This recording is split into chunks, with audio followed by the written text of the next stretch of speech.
कि स्वार्थ में आदमी अपना विवेक खो देता है। विवेक यानी भले बुरे का ज्ञान। तो स्वार्थ, किसको स्वार्थ था? राम को, कि गणित में उसे अच्छे मार्क्स आए। कि फिर स्वार्थ में उसने क्या किया कि अपना विवेक ही खो दिया। उस समय उसे उचित अनुचित का ज्ञान नहीं रह जाता। कि उस समय क्या होता है, उचित अनुचित का ज्ञान नहीं रहता। राम के साथ भी यही हुआ। अब एकांत में वह यही सोच रहा था कि अपने गुरु का अपमान करते समय वह अपना विवेक खो बैठा, जबकि वे अपना कर्तव्य पूरा कर रहे थे।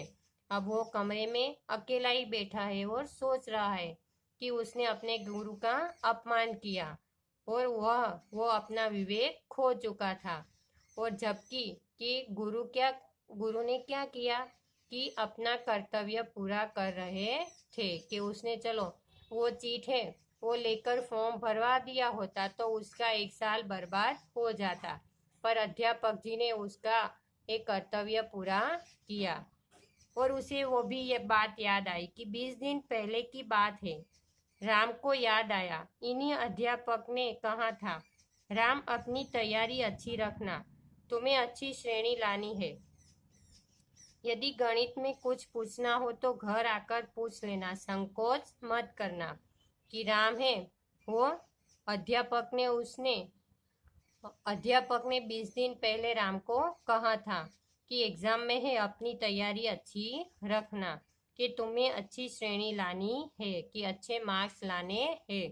कि यदि गणित में कुछ पूछना है, कुछ नहीं आता है तो घर आकर भी पूछ सकते हो, कि संकोच मत करना, कि हिचकिचाना मत, कि घर आके पूछ लेना। लेकिन राम तो सब भूल गया। कुसंगति ने सब कुछ भुला दिया था।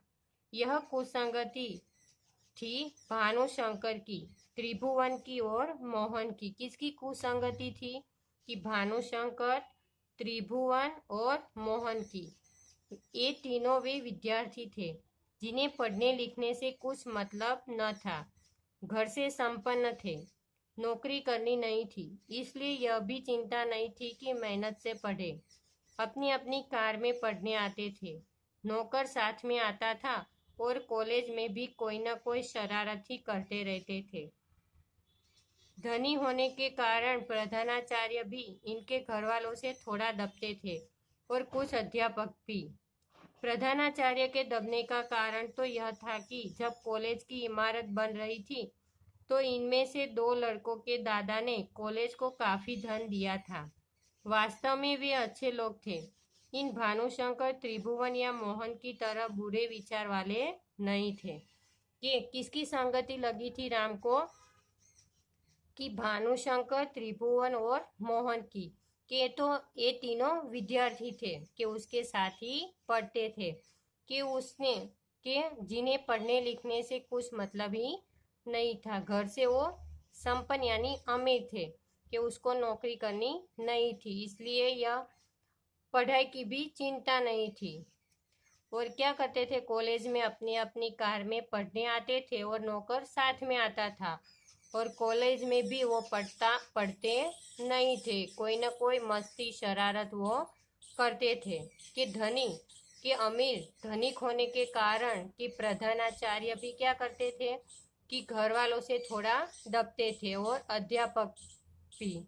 प्रधानाचार्य के दबने का कारण तो यह था कि जब कॉलेज की इमारत बन रही थी तो इनमें से के 2 लड़कों के दादा ने के कॉलेज को काफी धन दिया था।